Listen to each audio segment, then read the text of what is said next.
नमस्ते।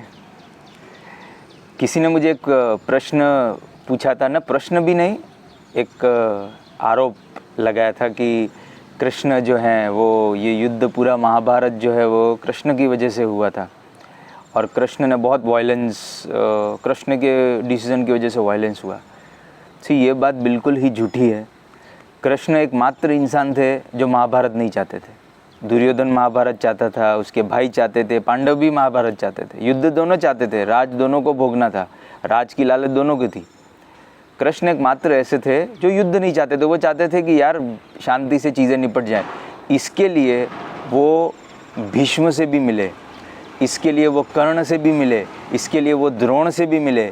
एक ऐसा इंसान नहीं है जिससे कृष्ण मिले ना हो और कृष्ण ने रिक्वेस्ट ना की हो कि तुम दुर्योधन का साथ छोड़ दो, क्योंकि दुर्योधन तुम्हारे ऊपर ही कूद रहा है।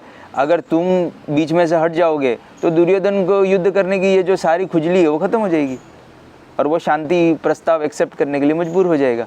कृष्ण ने सबको समझाया पर कोई समझा नहीं, इसीलिए फिर युद्ध के अलावा और कोई ऑप्शन नहीं बचा। तब जाके कृष्ण ने युद्ध, और कृष्ण ने युद्ध भी देखो कितना स्मार्टली खेला। देखो हम अभी हम द्वैत की बात कर रहे हैं, ठीक है, तो उसमें हम इसको एज अ युद्ध के नज़र से देखकर फिर हम रेफरेंस लेंगे। तो कृष्ण ने जो है वो भीष्म को समझाया, बट भीष्म की प्रतिज्ञा बीच में आ गई। द्रोण को समझाया तो द्रोण की भी अपनी गुलाम मानसिकता बीच में आ गई। कर्ण को समझाया तो कर्ण भी जो है वो इसके दुर्योधन के एहसानों की तरह तले दबा हुआ था, वो बीच में आ गया। कृष्ण एकमात्र ऐसे थे जो स्वतंत्र थे और स्वतंत्र तरीके से वो जिए और स्वतंत्र तरीके से दूसरों को जीने के लिए मोटिवेट किया।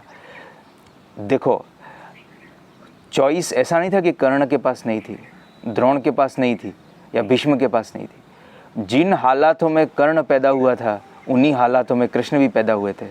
कर्ण को भी अपने माता पिता के बारे में पता नहीं था और वो दूसरी जगह पले और बड़े हुए। कृष्ण का भी वैसे ही हाल था, वो भी अपने माता पिता से बिछड़ के वो दूसरे जगह पे उनका वो पले बड़े। कर्ण भी किसी राजघराने में नहीं बड़ा हुआ, तो उसको भी अपने राज्य के लिए संघर्ष करना पड़ा। वो भी कोई योद्धा के परिवार में या ऐसे पैदा नहीं हुआ था, तो उसके लिए संघर्ष आम बात थी। तो कृष्ण भी तो ऐसे ही परिवार में पैदा हुए थे यार। इसीलिए कृष्ण को आज हम महान कहते हैं और कर्ण जो है वो उसको हम एक अच्छा योद्धा कहते हैं। उसे भगवान की तरह पूछते नहीं हैं, पर कृष्ण को हम भगवान की तरह पूछते हैं। इसके पीछे बहुत बड़ा कारण है कि उन्हीं विषम परिस्थितियों में कर्ण भी पैदा हुआ था और उन्हीं विषम परिस्थितियों में कृष्ण भी पैदा हुए थे। उस विषम परिस्थितियों में से निकलकर कृष्ण भगवान कहलाए और उसी विषम परिस्थितियों में रहकर, उसकी गुलामी में रहकर कर्ण जो है वो एक अच्छा दानवीर तो कहलाया, एक अच्छा योद्धा तो कहलाया, पर भगवान नहीं कहलाया। कारण साफ है ना। इसीलिए हम कहते हैं जय श्री कृष्ण, कृष्ण की जय हो, क्योंकि कृष्ण ने हर परिस्थिति में जय, विजय और आगे बढ़ के उन्होंने अपने जीवन को बहुत आनंद से जिया। जय श्री कृष्ण। आज के लिए इतना काफ़ी है, नेक्स्ट टाइम और डिटेल में बात करेंगे।